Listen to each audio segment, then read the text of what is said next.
Very frankly, we're quite naive when we did buy the boat, but we had talked to a few people. Probably we weren't that educated a consumer, but we were lucky and we made a choice that over the past 3 years we've been extremely pleased with. We've never regretted a minute having bought this boat. But, you know, what's good? I know automobiles at Mercedes and BMW. I know what's good there, but how do you know what's good in a boat?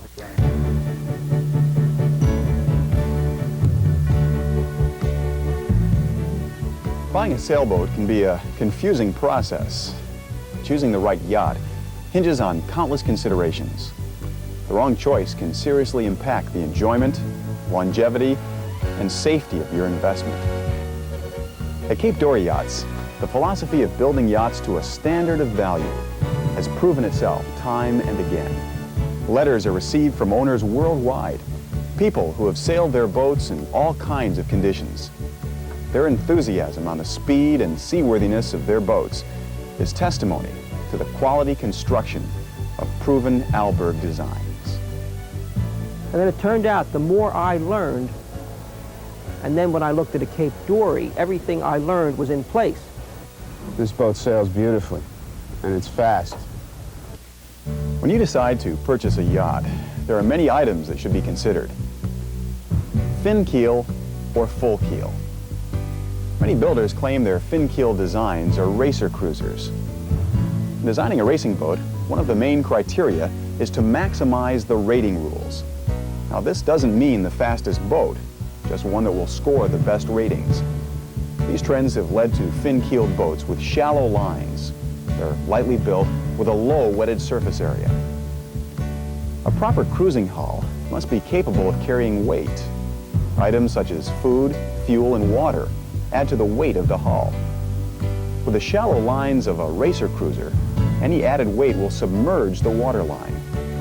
Wetted surface area increases, and the sparkling performer on the race course becomes slow and dangerously unresponsive. Another aspect of weight is the ballast. A cruising hull should be designed to be stiff enough to sail with its own ballast. A yacht must also be solidly built. It must be capable of withstanding impacts in heavy weather. It's unfortunate that some of these racer cruisers haven't held up under these conditions. Under sail, a fin keel can demand constant attention to stay on course. A full keel configuration sails with a very steady tracking. The result is a boat that is easier to sail and less fatiguing on the helmsman. Also linked to fatigue is the motion of the boat. A full keel cruising hull has a sea-kindly motion. It's less subject to violent motion in choppy water and tends to ride with more stability than a fin keeler. If a grounding does occur, a full keel is much less vulnerable to damage and will settle in a predictable manner. The rudder is protected as well due to its secure attachment to the keel. When sailing, visibility and ease of movement are important. A cabin must have a moderate rise for visibility at the helm. With a full keel, this can be done, maintaining headroom in the cabin as well. Wide, uncluttered decks give a solid footing and make a safe working area forward for headsail changes. The combination of the moderate deck house and freeboard also prevents less area of windage, which will slow the boat down when working to windward. Sail configuration and rigging are items that need to be considered as well. A cruising rig should be easy to handle, strongly built with secure attachments to the hull. A masthead design allows for the maximum sail aloft on the shortest spar possible. The masthead design also gives a greater headsail area, allowing better upwind performance than fractional rigs and other designs. A cutter rig makes sail handling manageable on a larger boat by using two smaller sails rather than one large one. I'm extremely pleased. One thing that I've really been trying to understand is how all the new technology, people talk spade rudder, fin keel, and that light displacement, and I've been trying to find out if that really is a benefit to performance, and I don't think it is. I think you give up too much to go that way, and I feel that the full displacement, full keel boat is as fast as this. It's a full keel boat is much more in the water than a fin keel boat. A fin keel is more or less riding on top and can be bobbed around in seaway. At Cape Dory Yachts, a standard of value is more than a slogan. Many Cape Dory features are not immediately apparent, but add considerably to the value of your purchase. All Cape Dory yachts are designed by world-renowned naval architect Carl Alberg.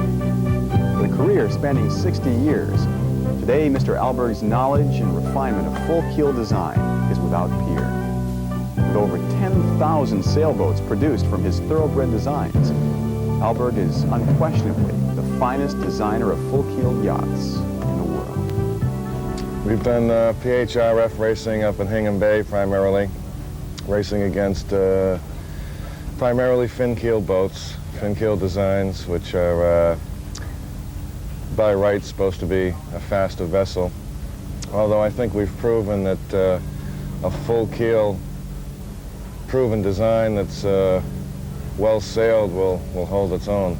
And we've won a number of races and won a number of trophies, and it's worked out real well. We race with, in a PHRF Thursday night race in Boston Harbor, which is a good excuse for pizza and beer. We're running first in class. People keep saying, who's down below pedaling the boat for you? But it's a very good light air boat.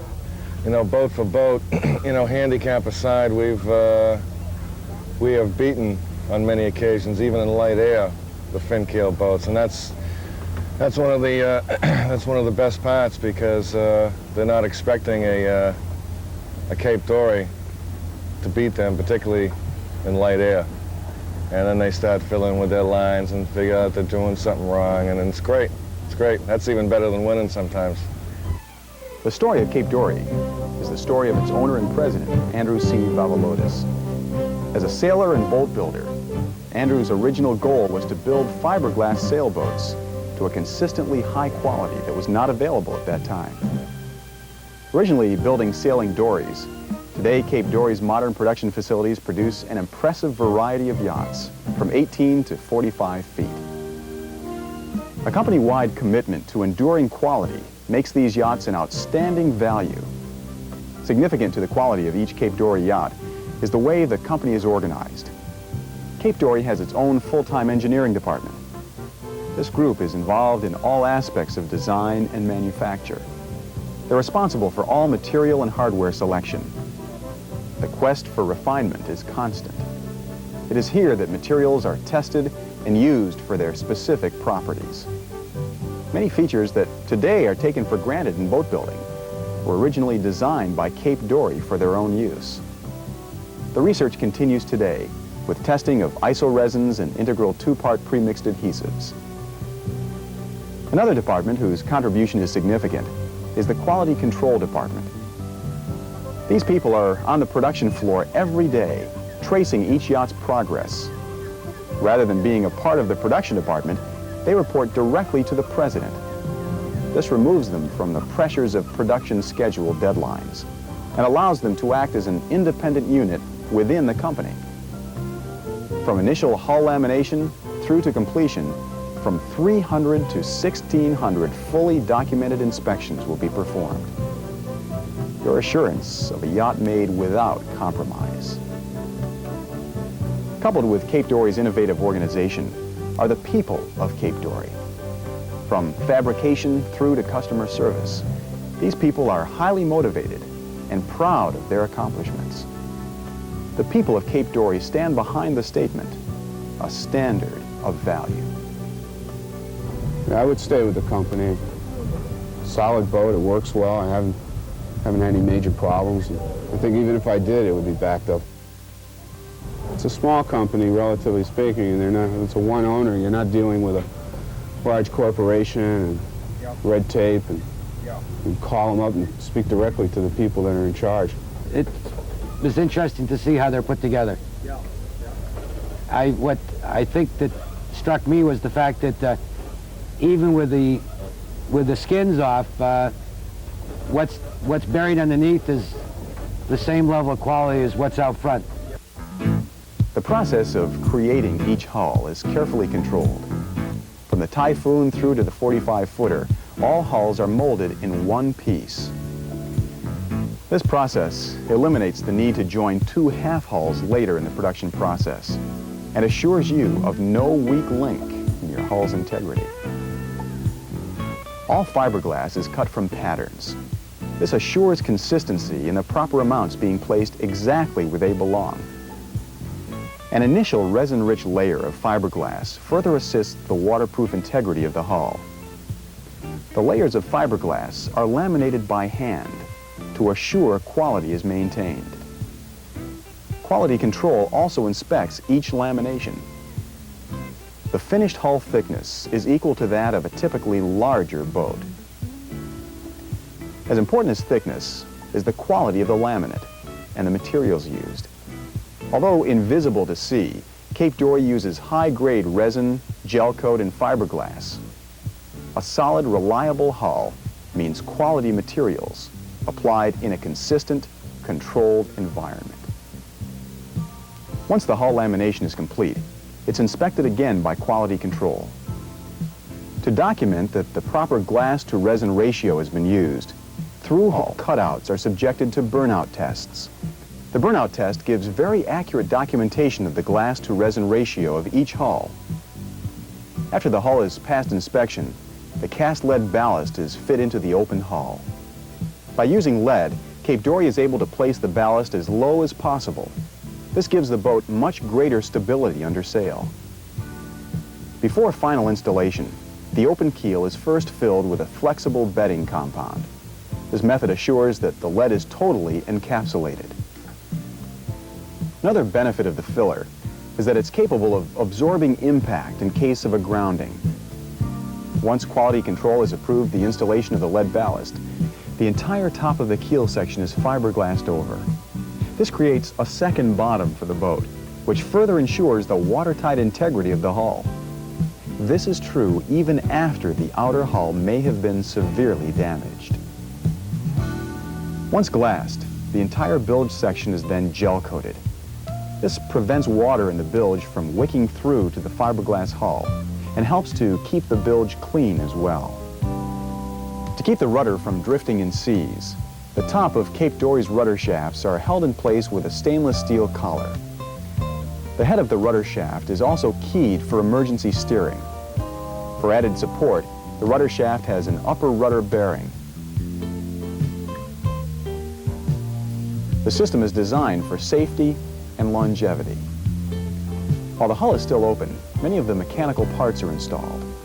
The diesel auxiliary is mounted to adjustable flexible mounts. The through bolting uses fiberglass reinforced beds or metal weldments. This process spreads the engine load over a large area and also provides a drip pan to keep oil out of the bilge. The engine's placement is also designed for easy removal if the need ever arises. A fiberglass wet exhaust system cools the gases. This quiets the exhaust and minimizes fire hazards within the engine compartment. This fiberglass construction is more durable than stainless steel, which is subject to corrosion. To ensure against poor quality fuel contaminating the auxiliary, 2 fuel filters and a heavy-duty water separator are used. The interiors of the yachts are built in a variety of ways. Each is designed for consistency and ease of maintenance. Many of the yachts incorporate specially designed liners, which are securely bonded to the hull. The structural integrity of the hull itself is such that it needs no structural reinforcement. Yet at Cape Dory, the liner itself is designed to further strengthen the hull. The liner is also engineered to act as an insulator. This minimizes condensation problems. Cape Dory's renowned ash ceilings and superior joiner work create a warm and inviting interior. Designed for practicality, the interior is as functional as it is beautiful. The deck is composed of an inner and outer fiberglass layer, bonded together. Unidirectional roving is used in areas of stress on the deck to minimize flexing and crazing. All hardware incorporates backing blocks. Those areas of the deck are solid glass or cord. companionway assembly is composed of many pieces which are hand-fitted. Built of solid teak, the assembly is engineered to be a rugged safety enclosure. The deck is joined to the hull by an internal flange and covering lip. Although more complex to build, it's structurally much stronger. The deck is held captive within the lip of the hull. The internal flange is also less vulnerable to damage and leaking than an exposed one. The joint is bonded by an adhesive polyester compound. It is then through-bolted with stainless steel bolts. These bolts are caulked as well. Once fastening is complete, teak toe rails are glued and fastened over the exposed heads of the through bolts. Cape Dory's chain plate system is designed for rigid strength and a watertight fastening. The chain plate is set on top of the hull flange, then through-bolted to a metal backup plate. All fasteners are torqued to exact specifications under quality control supervision. The torquing assures the bolts are properly stressed for the loads intended. The backup plate is attached to the hull laminate, which is strongly reinforced in this area. The result of the hull-to-deck joint chain plate system is a solid deck that can't flex independently, and a chain plate system that distributes its stress loads to the hull rather than the deck. The system is so secure, the entire weight of the craft can be raised on just 2 chain plates. Needless to say, Cape Dory has yet to have a deck-to-hull or chain plate failure reported to them. I was interested in the boat, saw this particular 22 with the new engine in it, and then ran right to the factory. So I sort of, and I've been to the factory numerous times. I'm very impressed. You know, as I said once before, the more I know, the more everywhere I look, I see things being done properly. You know, just everything, chain plates and, as I said. I think the nicest thing is that the pleasure is not measured in feet. It's a small boat, but it has the same degree of quality and detailing that the largest Cape Dory has. In other boats that offer a broad range of line, as you go down in size, things get thinner and skimpier. Not the case with this boat. Dissatisfied with the quality of hardware made by other manufacturers, Andrew Vavalotis decided to design and manufacture his own hardware and rigging. Since then, the sister company of Spartan Marine Hardware has come to be renowned as a manufacturer of high-quality bronze hardware, spars, and rigging. With the same innovative spirit as Cape Dory Yachts, Spartan reevaluated standard hardware, both in its design and fabrication. New designs were developed to aid in the safety and ease of use of the hardware. Through extensive testing and inspection, the quality of each item is assured. Where needed, new manufacturing techniques were developed to assure the quality of each piece of Spartan hardware. The common stuffing box was redesigned in such a way that adjustments could be done with a screwdriver and hammer rather than an awkward packing wrench. Seacocks were another item that Spartan redesigned.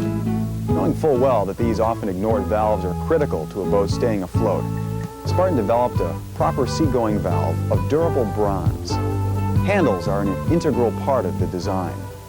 This allows for quick and effective closing immediately upon access.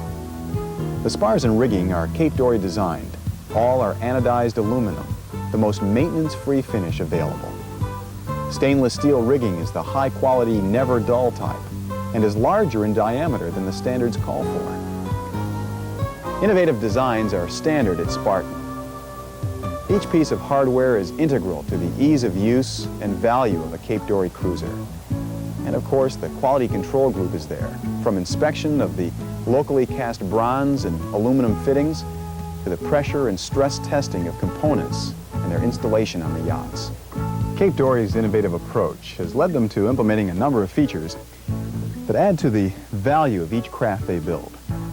Under normal use, fasteners with standard nuts will loosen from vibration. Cape Dory uses aircraft-type self-locking nuts on all of their fasteners. They even replace the nuts supplied on parts from other manufacturers prior to installation. All auxiliary yachts come with a truly effective lightning ground system. Using number 8 copper wire, the system runs from all standing rigging, mast, and other large metallic objects to an external bronze plate. Standard on all diesel-equipped Cape Dories is a bonding system. The through-hull fittings, seacocks, and engine block are connected with number 8 copper wire to an external ground plate. This system helps to minimize the effects of electrolysis should one fitting become hot. Cape Dory engineering also shows in their electrical systems. Soldered connections are easily corroded in a water environment. As a result, Cape Dory uses a special electrically conductive silicon grease along with crimping to assure durable connections. All wiring is color-coded as well. Circuit breakers are of the most reliable type made, which are magnetic. The icebox is another example of superior engineering. It features a cold water trap in the drain. The cover is insulated and gasketed. These features maximize your cooling and are rarely found on other boats. Cape Dory uses both keel and deck-stepped masts, depending on the size of the yacht. On the deck-step masts, a molded and metal spider frame gives support both fore and aft and side to side. The rigging loads are evenly distributed to the bulkheads and cabin sole. The system is very strongly built, durable, and designed for trouble-free operation. With a boat nearing completion, quality control will inspect the entire boat 2 more times. By the time the boat is completed, up to 1,600 inspections will have been performed. Once the boat is delivered to the dealer, a commissioning checklist is performed, both before and after the yacht has been launched. Cape Dory also has its own full-time customer service and warranty department. Technical questions can be directed to this group, whose primary task is to give assistance as thoroughly as possible. It's this group that also handles the sales of such items as extra sails, winches, and the like. This is one more way Cape Dory backs up its products as thoroughly as possible. Just to be sure all the bases are covered, when you buy your Cape Dory, you receive an owner's manual as well. Extensive in scope, it details the various systems in your yacht and their maintenance. It also lists all vendor-supplied parts with addresses and phone numbers. You'll also receive a free half-hull model of your boat. In addition, you'll also be enrolled in the Cape Dory Owners Association. The newsletter keeps you informed on developments at Cape Dory and news from owners around the world. Discounted group insurance is another valuable feature of the association. Cape Dory Yachts, a boat you can be proud to own. The solid value of these yachts are reflected in their consistently stable resale value. And you can be assured that your yacht will retain its value. In difficult times, some builders resorted to selling kit boats. The result was that the resale value of their finished yachts were driven down by the questionable quality of the kits. Cape Dory realizes that it has a responsibility to its customers and will continue to build boats of uncompromising quality. As one of the largest privately owned yacht builders in the country, you can be assured that corporate changes will not affect the quality of the boats today or in the future. Cape Dory Yachts, a standard of value. Yes, I think what I really like about the Cape Dory is it's almost like a family philosophy. You buy either a Typhoon or maybe my own 22, and you just keep moving up and up and up and up. A safe, superior, comfortable boat. Well-designed, full-keel boat, which the Cape Dory is properly sailed. You know, it really holds itself to anybody. That Cape Dory had an excellent reputation, and that the boat, most particularly, would be very forgiving if we didn't know what we were doing. We found this to be true. It's a very good boat. It's a very good size. I don't feel cramped. I feel that it moves well. I have a good engine here for the days on Long Island Sound when there's very little wind. And I know it's going to last, and it's going to stay value-wise, too. It's hull number 7. We're proud to have her. Cape Dory Yachts, a standard of value. Modern full-keel designs by world-renowned naval architect Carl Alberg. seaworthy designs for a lake or ocean. Built by people whose commitment to quality is hallmark. Quality through craftsmanship and engineering. With a commitment to the customer through a full-time customer service and warranty department. Boats designed for safe family cruising with standard safety features such as quality engineered hardware, wide decks, and a hull you can depend on. Yachts built of quality materials from the keel on up with a detail finish that rivals custom boats. Built for longevity with consistent resale value. These yachts mean less cost over the long run due to the initial high quality. Cape Dory is a yacht that will turn heads in any harbor. A yacht where pride is synonymous with ownership. Commanding a Cape Dory means membership in a family of yachtsmen who know the best and own it. Cape Dory Yachts, a standard of value.